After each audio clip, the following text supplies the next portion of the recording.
오늘 함께 살필 말씀은 민수기와 여호수아 말씀입니다. 제가 순서에 따라서 봉독하겠습니다. 먼저 민수기 14장 2절부터 10절입니다. 이스라엘 자손이 다 모세와 아론을 원망하며 온 회중이 그들에게 이르되 우리가 애굽 땅에서 죽었거나 이 광야에서 죽었으면 좋았을 것을 어찌하여 여호와가 우리를 그 땅으로 인도하여 칼에 쓰러지게 하려 하는가? 우리 처자가 사로잡히리니 애굽으로 돌아가는 것이 낫지 아니하랴. 이에 서로 말하되 우리가 한 지휘관을 세우고 애굽으로 돌아가자 하매 모세와 아론이 이스라엘 자손의 온 회중 앞에서 엎드린지라. 그 땅을 정탐한 자 중 눈의 아들 여호수아와 여분네의 아들 갈렙이 자기들의 옷을 찢고 이스라엘 자손의 온 회중에게 말하여 이르되 우리가 두루 다니며 정탐한 땅은 심히 아름다운 땅이라. 여호와께서 우리를 기뻐하시면 우리를 그 땅으로 인도하여 들이시고 그 땅을 우리에게 주시리라. 이는 과연 젖과 꿀이 흐르는 땅이니라. 다만 여호와를 거역하지는 말라. 또 그 땅 백성을 두려워하지 말라. 그들은 우리의 먹이라. 그들의 보호자는 그들에게서 떠났고 여호와는 우리와 함께 하시느니라.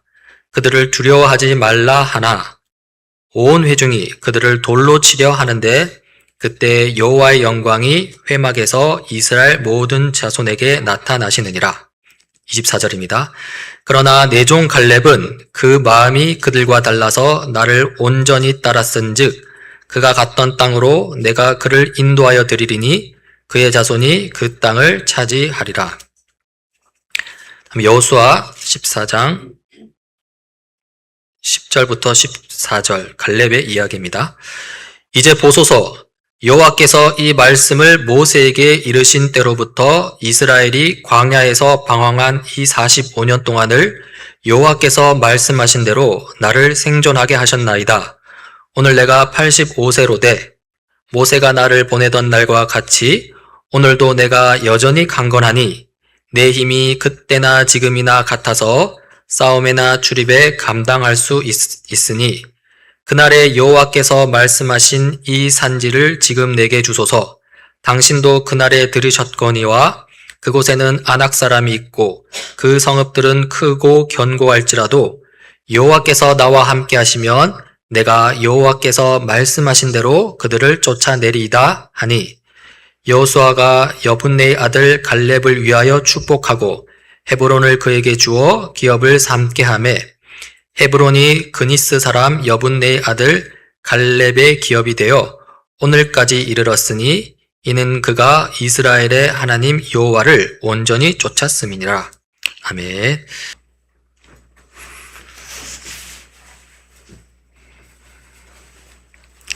꼭 1년 만에 다시 이 자리에 좀 서는 것 같습니다. 다음 주 화요일부터 날씨가 많이 추워진다고 하네요. 이제는 이제 가을의 문턱을 넘어서 완연히 겨울로 들어서는 것 같습니다. 여러분, 한 2달 후에 동계 올림픽이 열리는 거 혹시 알고 계세요? 별로 관심 없으시죠? 예, 스포츠를 좋아하는 저는 올림픽 이런 것들 꼭 챙겨보거든요. 내년 2월에, 이탈리아 밀라노하고, 코르티나 담페초라고 하는 곳에서, 예, 동계올림픽이 열리게 됩니다. 하계올림픽은 좀 멀어요. 28년도 미국 LA에서 열린다고 하는데요. 올림픽 경기가 이제 시작이 되면 각 나라마다의 순위 다툼이 되게 치열합니다. 그러니까 우리나라가 몇 위를 하는지 되게 궁금해지고요. 또 특히 사격이나 양궁 같은 우리 이런 종목에서 금메달을 땄다면 순위가 얼마나 올랐을까 싶어서 바로 확인을 하곤 합니다. 또 하나, 일본은 몇 위야 하고 우리는 꼭 비교도 하죠. 예. 우리나라는 금메달 숫자로 올림픽의 순위를 정합니다. 대부분의 나라들이 금메달 숫자로 순위를 정합니다. 하지만 모든 나라가 다 금메달 숫자로 순서를 정하지는 않습니다. 일단 IOC 국제올림픽위원회는 공식적으로 각 나라마다의 순위를 정하지를 않아요. 또 소수지만 미국의 경우에 있어서는 전체 메달수로 나라의 순위를, 국가별 순위를 매깁니다. 그러니까 동메달하고 금메달하고 같은, 동일한 가치로 산정한다는 것이죠. 아마도 기독교 세계관을 토대로 한 그런 기준인 것 같습니다. 메달을 따기 위해서 흘린 땀방울의 가치가 동메달이나 금메달이나 동일하다라고 그렇게 여기는 것이죠. 네, 상당히 설득력이 있고 의미 있는 부분들이라고 생각합니다. 다만 지금 관세 부과로 인해서 전 세계를 압박하고 있는 지금의 미국 문화하고는 상당히 거리가 있어 보이기는 합니다. 올림픽에 출전하는 선수들은 4년 동안 구슬땀을 흘립니다. 온 힘을 다해서 몸을 만들고 기량 향상을 위해서 최선을 다하고 철저히 준비합니다. 그러니까 우리가 전통적으로 강했던 유도나 레슬링을 한번 좀 떠올려 볼게요. 자, 이제 뜨거운 열기가 가득한 가운데 결승전이 열립니다. 예선전을 치르면서 큰 부상을 입고 올라온 우리나라 선수가 경기에 임합니다. 사실 경기를 치를 수 있는 몸 상태가 아닙니다. 치료를 받기 위해서 당장이라도 병원에 가야 될 그런 몸 상태입니다. 그러나 이 선수는 포기를 모릅니다. 포기하지 않고 끝까지 경기에 임합니다. 그것도 죽기 살기로 온몸을 다해서 자신의 모든 것을 쏟아부어서 경기에 임합니다. 그러나 결과는 애석하게도 패배합니다. 이때 우리 해설자가 이런 말을 합니다. 금메달보다 더 값진 은메달이라며 아쉽게 패한 선수의 그 투지를 칭찬합니다. 그 경기를 보는 우리들도 모두 그 선수의 열정과 투지에 박수를, 갈채를 보냅니다. 그러나 시간이 흘러 또 세월이 지나가면 대부분의 관중들은 그 사람을 기억하지 못합니다. 그냥 금메달을 따지 못한 은메달리스트 혹은 1등을 하지 못한 2등 정도로만 세상은 기억합니다. 그래서 사람들은 이런 푸념을 하죠. 1등만 기억하는 어려운 세상이라고 이야기를 합니다. 예, 맞습니다. 세상은 승자만을 또 1인자만을 인정하고 추앙합니다. 그러나 이것이 성경적이라고 여겨지지만은 않습니다. 또한 세상 여기저기에서도 다른 목소들이 들려지고 있습니다. 마라톤에서는 페이스메이커라고 하는 그런 보직이 있거든요. 요즘 그 빙상 경기의 그 쇼트트랙 같은 경우에서도 종종 보여지기도 하는데요. 가장 실력이 뛰어난 선수를 보조하고 돕고 그래서 우승할 수 있도록 옆에서 돕는 그런 조력자를 이야기합니다. 이러한 조력자, 페이스메이커들이 조직에서는 꼭 필요한 존재들입니다. 보이지 않게 뒤에서 묵묵히 임무를 다하는 헌신적인 사람들, 이런 분들이 사회 조직이나 우리 공동체에도 꼭 필요한 존재들입니다. 오늘 본문을 다시 한번 좀 보겠습니다. 좀 길게 읽었는데요. 민수기와 또 여호수아서의 그 내용들을 좀 정리해 보면 그 앞뒤에 또 전후 문맥을 보면 모세가 이스라엘 백성들을 이끌고 이집트를 탈출했습니다. 이제 가나안 땅을 정탐하기 위해 각 지파별로 한 명씩 12명의 선발대원들을 보냅니다.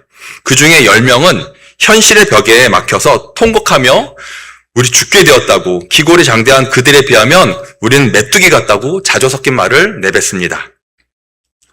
그러나 여호수아와 갈렙만이 아니다, 하나님이 함께 하시면 능히 할 수 있다, 그들은 도리어 우리의 밥이다, 여호와를 거역하지 마라 하고 자신의 옷을 찢으면서 항변을 합니다. 불과 얼마 전 출애굽을 위해서 하나님께서 10가지 재앙을 내려주셨죠. 그 이적을 지켜본 사람입니다. 홍해를 갈라 탈출시키신 여호와를 목도한 이들입니다. 시간이 얼마나 지났다고 그 놀라운 기적을 경험한 이들이 현실의 무게 앞에 다시금 주저앉고 맙니다. 심지어는 아까 읽었던 새로운 리더를 뽑아서 다시 애굽으로 돌아가자고까지 얘기합니다. 여기서 하나님이 속된 말로 빡치십니다. 하나님이 정말, 하나님의 진노가 폭발합니다. 이것들이 정말 하면서 내가 이들을 모두 광야에서 쓸어버리겠다라고 하나님 무섭게 진노하시죠. 간신히 모세하고 아론이 막 설득하고 간신히 매달려서 전멸하는 것만큼은 막죠. 그래서 여호수아와 갈렙 두 사람만, 그리고 광야에서 태어난 새로운 아이들만 가나안 땅으로 들어갈 수 있다고 하나님 선포하시고 나머지는 다 멸하시겠다고 말씀하십니다. 네, 이윽고 모세가 죽고 그 후계자로 여호수아가 새로운 지도자로 세워집니다. 예, 요게 우리가 읽었던 전후 문맥을 포함한 그런 오늘 본문의 내용들인데요. 우리가 흔히 리더라고 하면 제일 앞에 서 있는 사람, 즉 1인자를 떠올립니다. 그러나 하나님의 역사 속에서는 1인자가 아니어도 충성스러운 사람들을 통해서 하나님께서는 큰 일을 이루셨습니다. 요셉은 바로의 통치 아래에 있었고요. 그래서 애굽을 다스렸고요. 다윗도 사울 밑에 있었습니다. 바울 곁에는 바나바도 있었죠. 또 모세와 함께한 아론도 있었고요. 흔히 우리 이들을 2인자라고 부르기도 합니다. 모세의 후계자 군에는 두 사람이 있었습니다. 여호수아하고 갈렙. 유일한 생존자이기도 한데요. 그 중에서 갈렙은 조용하고 믿음으로 자신의 사명을 완수하는 인물이었습니다. 그는 이름이 여러 차례 언급되는 그런 빛나는 리더는 아니었지만 하나님 앞에서는 누구보다 크고 귀한 리더였습니다. 갈렙의 출신 성분이 좀 그렇습니다. 오늘 읽었던 그니스 사람 여분의 아들이라고 하잖아요. 그나스라고도 읽는데요. 그니스 사람은 출애굽할 때 유대인들을 따라 나선 그런 이방 족속이라고 합니다. 에서의 후예이기도 하고요. 그래서 이후에 유다 지파로 편입되었다고 합니다. 또한 이 갈렙이라는 이름의 그 어원을 히브리어로 한번 본다면, 갈렙은 칼레브라는 말에서 온 뜻인데요. 개라는 뜻이 좀 있습니다. 개라는 뜻에서 나온 충성, 헌신의 의미가 있고요.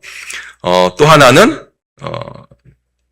전심의 사람이라는 뜻입니다. 그래서 결국 이게 좀 잘 풀다면 하나님께 개처럼 충성해서 전심으로 하나님을 따르는 사람, 이렇게 풀이할 수가 있어요.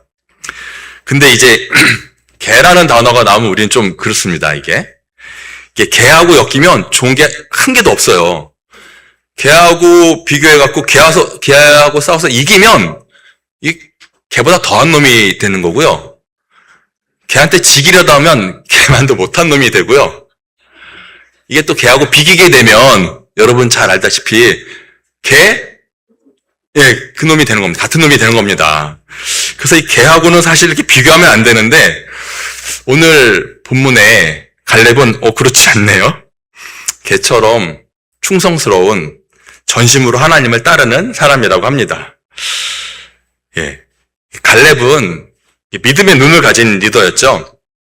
정탐꾼 12명 중에 10명은 가나안의 그 거대한 성벽과 기골이 장대한 사람들만을 바라봤습니다. 그러나 갈렙은 좀 달랐죠. 이렇게 외쳤어요. 우리가 곧 올라가서 그 땅을 취하자. 능히 이기리라. 여호와께서 함께 하시면 이라고 이야기를 하는데요. 그의 눈은 현실만을 본 것이 아니라 하나님의 약속을 볼 수 있는 눈이 있었다는 것입니다. 제가 오늘 본문을 살펴보면서 참 놀랐던 것은 오늘 본문에 85세의 나이가 된 노년의 삶을 살고 있는 갈렙의 모습입니다. 청년 때는 우리가 혈기도 있고요. 자신감도 있고요. 그래서 당당하고 호기롭게 외칠 수 있었을 것입니다. 그러나 대부분 80세가 넘으면 이제는 늦었다고 생각할 것입니다. 그러나 갈렙은 그 환경이 아니라 하나님의 약속을 기준 삼아서 결정을 했어요.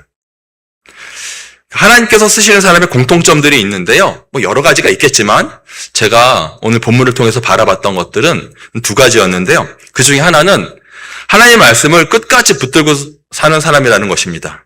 하나님 그런 사람을 사용하시더라고요. 또 하나는 자리를 탐하지 않는 사람들이라는 것입니다. 왜 내가 아니고 여호수아가 후계자가 되어야 하는데? 왜? 나는 왜 안 되는데? 라고 이야기하지 않았죠. 모세가 죽고 여호수아가 이스라엘의 새로운 지도자가 되었을 때 갈렙은 시기하지 않았습니다. 오히려 그는 여호수아를 도와서 묵묵히 자기 자리를 지켰습니다. 그리고 오늘 85세에 된 나이로 이렇게 말합니다. 그날에 여호와께서 말씀하신 이 산지를 지금 내게 주소서. 당신도 그날에 들으셨거니와 그곳에는 아낙 사람이 있고 그 성읍들은 크고 견고할지라도 여호와께서 나와 함께 하시면 내가 여호와께서 말씀하신 대로 그들을 쫓아내리다 하니 라고 말씀하죠. 여호와께서 말씀하신 그날로부터 45년이 지났는데요. 45년이 지난 오늘도 그는 여전히 나는 강건하다. 산지를 내게 주소서라고 여호수아에게 설득하고 있는 것입니다. 갈렙은 자리에 연연하지 않았고요. 하나님의 약속의 땅을 언약을 기다렸던 것이죠. 그에게는 이게 경쟁심이 아니라 상대방에 대한 경쟁심이 아니라 하나님에 대한 그런 신뢰와 인내가 깊게 자리했던 것 같습니다. 여러분 지금 오늘 본문에서 이렇게 봤을 때 헤브론 산지를 달라고 이렇게 갈렙이 이렇게 강청하잖아요. 근데 그 시점이 가나안 땅을 뭐 완전 정복하고 그 이후에 이제 뭐 분깃을 나누는 그런 뭐 이권 뭐 이렇게 나눠가는 그런 시점들이 아니라는 겁니다. 아시다시피 이제 가나안 땅으로 막 들어서서 이제 본격적으로 전투를 벌이고 이렇게 구획을 벗어 네가 여기 책임지고 내가 여기 맡고 이 책임 구역을 설정하고 있는 그런 상황들이거든요. 30년이 좀 전에 제 기억에 제가 직장 생활을 했던 때 그 일이었는데요. 하루는 이제 그 회사 저희 직장 다녔을 때 부사장님이 우리나라 100대 기업을 쫙 이렇게 리스트업 하셔가지고요. 그거를 직원 5명에게 20개씩 쫙 나눠줬어요. 그리고 앞으로 여기를 공략해서 우리 회사 협력업체로 등록시켜라 라고 하는 그런 지령을 내린 적이 있습니다. 근데 문제는 그 회사가 당시에 2년 전에 부도가 났던 회사고요. 이제 막 다시 새로운 신설 법인을 만들어서 이제 막 다시 영업을 시작했던 그런 회사였거든요. 직원 뭐 전체 인원수가 10명도 채 안 되는 그런 아주 자그마한 회사였어요. 갑자기 그 30년 전에 그게 기억이 나는데요. 그때 그 상황이나 오늘 이스라엘 백성이 가나안 땅을 정복하겠다고 막 이렇게 구획하는 거나 별반 다르지 않는 상황인 것 같거든요. 저는 이 가나안 땅 정복을 임하는 여호수아하고 갈렙의 모습을 보면 정말 그 경이로움을 금할 수가 없습니다. 정말 놀랍습니다. 어떻게 저럴 수 있을까? 정말 감동이란 표현을 넘어서는 어떤 다른 표현이 필요할 것 같은데요. 자, 40세의 나이에 직접 눈으로 확인을 했습니다. 적들이 얼마나 크고 강한지. 그래서 12명 중에 10명은 우린 죽었다고 뭐 대성통곡하고 뭐 옷 찢고 난리를 쳤었잖아요. 예, 사실은 그게 객관적인 상황 인식이라고 생각합니다. 상대가 너무 강했고 우리들은 너무 보잘것 없었기 때문에. 근데 유독 여호수아와 갈렙 이 두 사람만은 다른 관점으로 접근을 합니다. 눈앞에 보이는 그런 객관적인 열쇠에도 불구하고 하나님의 약속이라는 그런 관점으로 현실을 뛰어넘는 초월적 신앙을 보여줍니다. 여기까지는 제가 이해합니다. 뭐 성경에 나온 인물이 이 정도는 하겠지, 당연히. 웬만한 신앙인이라면 일정한 기간 동안 현실의 열악함을 신앙심으로 잘 견디고 버틸 수 있죠. 그러나 시간이 지나서 세월이 흐르고 45년이 지났다고 하면 얘기가 좀 달라지지 않겠습니까?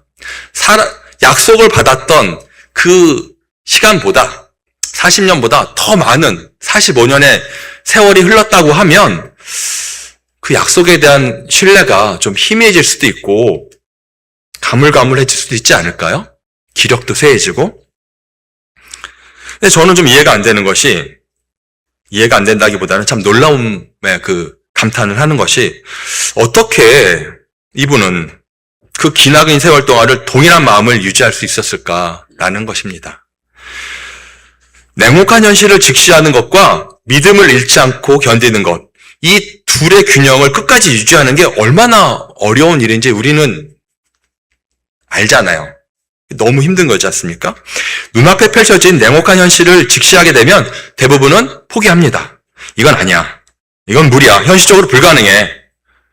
그렇죠. 또 한편으론 냉혹한 현실을 간과하거나 안이하게 돼 있다가는 더 큰 낭패를 보게 됩니다. 중간에 발을 빼기도 어렵고 이미 시작은 했고 이러지도 저러지도 못하고 우왕좌왕하다가 커다란 위기에 처하곤 합니다. 그래서 이와 같은 상황을 우리는 인생 중에 만나고 싶어 하지 않습니다. 회피하고 싶어 해요. 다시 갈렙의 모습을 보겠습니다. 지금의 갈렙은 40세, 젊은 40세가 아니고요. 85세의 나이든 갈렙입니다. 얼마든지 회피할 수 있는 충분한 그런 여건이었다고 생각합니다.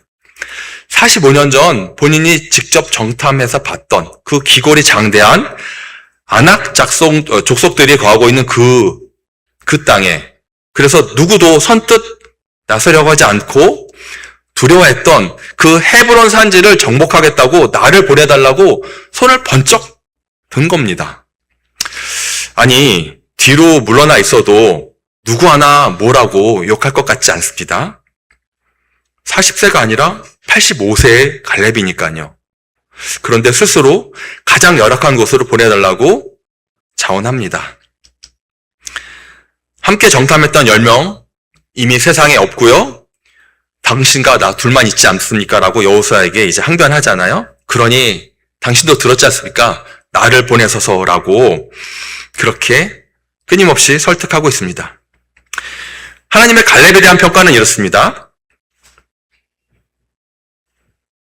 오직 내 종 갈렙은 그 마음이 그들과 달라서 나를 온전히 따랐은즉 그가 갔던 땅으로 내가 그를 인도하여 드리리니 그의 자손이 그 땅을 차지하리라. 예, 이 말씀, 이 언약을 붙들고 45년을 견딘 겁니다. 네가 간 그 땅, 네가 본 그 땅, 네가 밟은 그 땅을 주겠다. 너에게 주고 너의 자손이 그 땅을 차지하게 시키겠다라고 하는 하나님의 그 약속을 45년간 붙들고 인내한 거죠. 이 갈렙의 충성은 하나님을 향한 것이 아니었습니다. 아니, 그러니까 사람에게 충성하는 게 아니라고 하니까 좀 이상한 사람이 하나 좀 떠올려지는데요. 이익 집단이나 조직에 충성한 것도 아니었고요. 오직 하나님을 향한 충성이었다는 것을 하나님께서도 알고 계셨다는 거죠. 하나님께서 인정하는 하나님의 사람이었던 것입니다. 그는 상황이 변해도 리더가 바뀌어도 변하지 않았습니다. 세월이 흘러도 마음이 식지 않았고 이미 은퇴했을 나이에도 여전히 이 산지를 내게 주소서라고 외쳤습니다. 그리고 실제로 그 땅을 정복하여 기업으로 얻었습니다. 앞서 올림픽 메달 이야기를 했었는데요. 금메달보다 더 값진 은메달이라는 찬사를 이방인 출신이었던 1인자도 아니었던 그 갈렙에게 그 찬사를 보내는 것은 조금도 손색이 없어 보입니다. 금메달보다 더 값진 은메달 소유자인 것 같아요, 갈렙은. 갈렙처럼 현실을 직시하지만 믿음의 눈으로 바라보고 자리를 탐하지 않으면서 끝까지 변치 않은 마음으로 하나님을 따르는 그런 리더. 본이 되는 그런 믿음의 선배님이고 정말 닮고 싶은 신앙인의 그런 모습이 아닐까 싶습니다.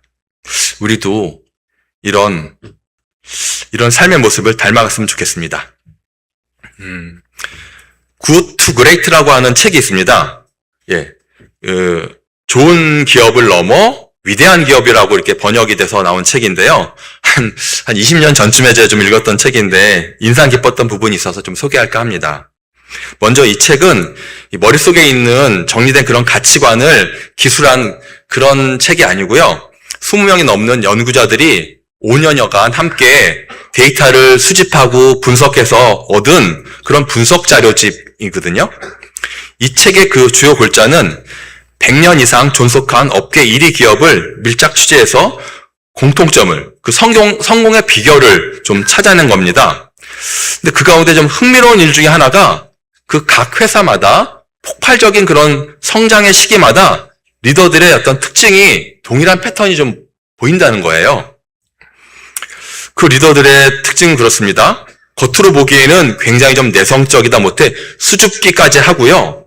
그래서 언론 인터뷰도 하지 않아요. 그래서 세상에 이분들의 이름이 별로 알려져 있지를 않아요. 몰라요, 잘. 인터뷰도 않고 잘 드러나지 않았기 때문에. 겸양의 리더십 소유자들인 거죠. 이 책에서는 그거를 단계 5단계의 리더십이라고 얘기하는데 뭐 가장 높은 수준의 성숙한 리더십을 얘기하는 겁니다. 이분들이 내성적이고 수줍어한다고 해서 이들의 의지가 약한 것은 아니었습니다. 한 번 내린 결정은 끝까지 밀고 나가서 결국 이루었거든요. 이분들의 리더십은 먼저 적합한 사람을 세우는 일이었습니다. 그리고 그 선정된 사람들을 버스에 태우고 그 다음 어디로 갈지 행선지를 결정했다고 합니다. 선정된 사람들, 적합한 그 인재들과 함께 논의하며 결론을 도출해내는 그런 형태였다는 거죠. 물론 논의 과정에는 자유롭게 자신의 의견을 제시하기도 하고 또 반박하기도 하고 새로운 주장을 피력할 수도 있는 그런 자유로운 분위기였고요. 그래서 점점 그 간극을 좁혀가면서 서로가 수용할 수 있는 그런 상태가 되었을 때 결론을 도출해 나갔다는 겁니다. 그렇게 해서 내린 결정은 결코 절대로 포기하지 않고 끝까지 추진했다고 합니다. 자, 반면에 이들 기업하고 대비게 되는 그런 또 기업군이 있습니다. 이 기업들은 한때 전 세계 업계 1위를 차지하면서 승승장구 성장하는 그런 기업들이었어요. 마찬가지로 이 기업들의 그런 찬란했던 시기에도 리더들의 공통점이 있었답니다. 그 모두가 다 카리스마 넘치는 천재형 리더였다는 거예요. 판단력, 결단력, 시장을 읽는 안목, 모든 것 하나 나무랄 것 없는 탁월한 천재형 리더들이었다는 거죠. 그러나 문제는 이 천재형 리더가 물러나고 나서 차기 리더가 세워졌을 때 업계 순위는 하위권으로 곤두박질치고 결국은 파산되거나 다른 회사에 합병되는 그런 신세가 돼버렸답니다. 이유가 뭘까요? 카리스마 있는 탁월한 천재에게는 자신의 말만 잘 듣고 그대로 행동에 옮기는 부하들만 있으면 됩니다. 그 리더보다 탁월하진 않지만 나름 소신 있고 깊이 생각하는 직원들도 있지 않겠습니까? 그들은 자신의 의견을 표현할 기회조차 얻지 못하고 무조건 따라야만 하는 그런 무기력한 상황 속에서 더 이상 그 자리에 있을 수가 없었던 것입니다. 그래서 결국 남아있는 직원들은 시장의 흐름과 소비자의 소리에 귀 기울 필요가 없습니다.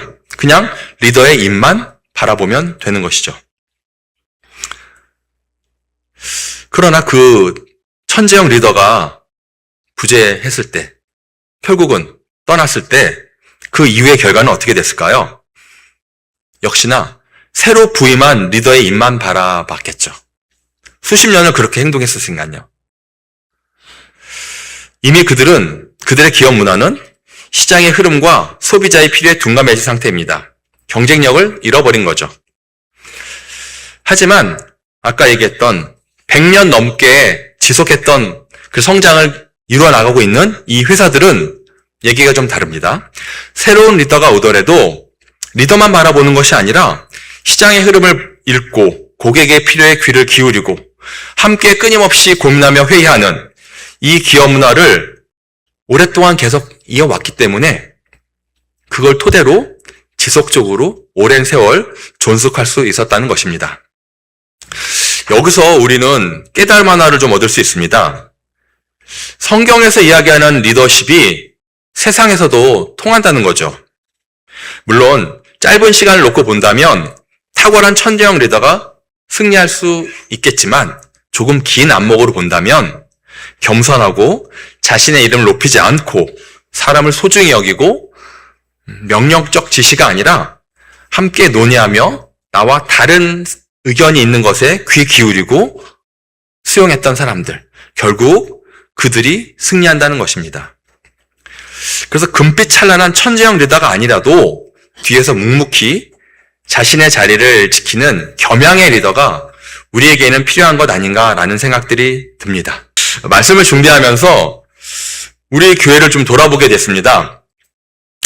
제 눈에는 우리 교회에는 이 카리스마 넘치는 그런 탁월한 천재형 리더는 제 눈에는 안 보입니다. 물론 제가 미처 못 알아뵈는 걸 수도 있겠는데요. 그래서 아니다, 있다라고 한번 이렇게 본인이거나 아니면은 뭐 추천하실 분 계세요? 한번 계시면 한번 손들어 보세요. 제 눈에는 좀 잘 안 보여서. 우리 교회에는 카리스마 있는 천재형 그런 리더는 안 보이는 것 같아 보이지만, 그러나 대신에 겸양의 리더는 바글바글한 것 같습니다. 표현이 좀 그렇습니다. 귀한 분들한테 대신에 그럼 득실득실 이런 것. 아무튼 많이 계세요. 우리 교회가 통합한 지 15년이 훨씬 더 좀 지났습니다. 그 세월 동안 별다른 잡음 없이 우리가 좀 지속할 수 있었던 것은 자리에 연연하지 않고 묵묵히 자신의 책무를 다하는 그런 헌신적인 분들이 계셨기 때문이라고 여겨집니다. 묵묵히 자기 자리를 지켜주신 분들께 깊은 감사의 마음을 전합니다. 지금 이 자리에 앉아 계신 모든 분들이 바로 그 주인공들이라고 생각합니다. 정말 감사의 마음을 고백합니다. 갈렙의 모습을 조금만 더 좀 살펴보겠습니다. 참 저평가된 인물이라고 생각합니다.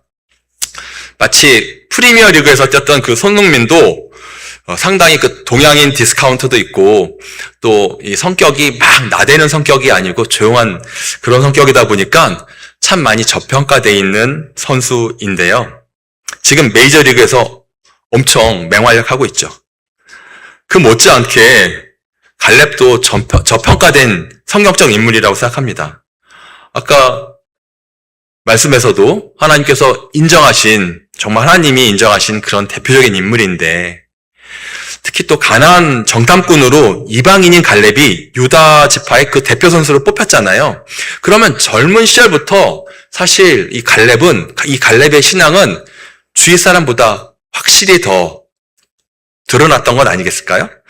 그러니까 유대인의 그 특성상 이방인을 인정하고 그를 지도자로 이렇게 선택한다는 것이 참 쉽지 않은 일일 텐데, 유다 지파에서 인정받아서 젊은 날 대표 선수로 뽑혔다는 것 자체가 저는 충분히 그 갈렙의 그 영성을, 하나님에 대한 그 간절함을 익히 읽을 수 있었다라고 생각합니다.